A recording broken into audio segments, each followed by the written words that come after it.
So tell us a little bit about what your organization does. Well, for us, what the Labor Network does is really works so that the labor movement is part of the leadership in confronting climate change in the United States and in the world.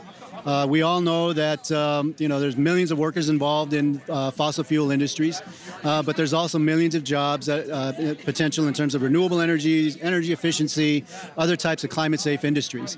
And we think the labor movement has an important role in being able to get us to the economy they will actually need to confront the climate crisis. And so that's what we do. We're building a bottom-up movement within the labor movement to actually to take leadership on confronting these issues. In the country where I come from, which is Canada, the largest private sector union is called Unifor. They've typically been most supportive of the Social Democratic Party, the NDP. And when the NDP held its convention last year, there was a lot of talk about the LEAP manifesto. Yes. And Unifor was quite upset about the fact that there was even a discussion about the LEAP manifesto taking place within the Social Democratic Party.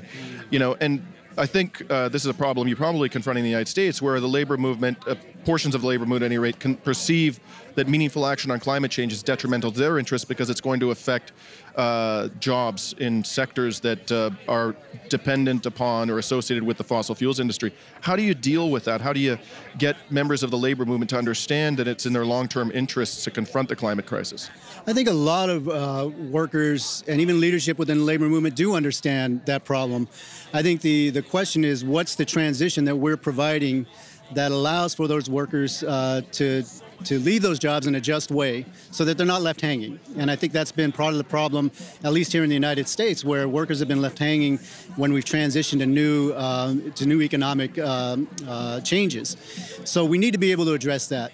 On the other hand, it's also important that the labor movement understand that it is in the long-term interests and even in the short-term interests of workers, because workers are being impacted right now day to day by climate change. We've seen it with superstorms. We see it with firefighters in the West that are constantly having to fight more fires. Fire seasons are year-round now. Public budgets, meanwhile, are being cut. So all of these things are affecting workers on a daily basis. We're being affected in terms of health and health care. So we need to. That's why we need to get out ahead of it as a labor movement rather than reacting to it. And we need to be part of forging what that plan is going to be to transition out of a dirty economy to a clean economy. Well, thank you very much for talking to us today, and I wish you a good march. Well, thank you. Appreciate it.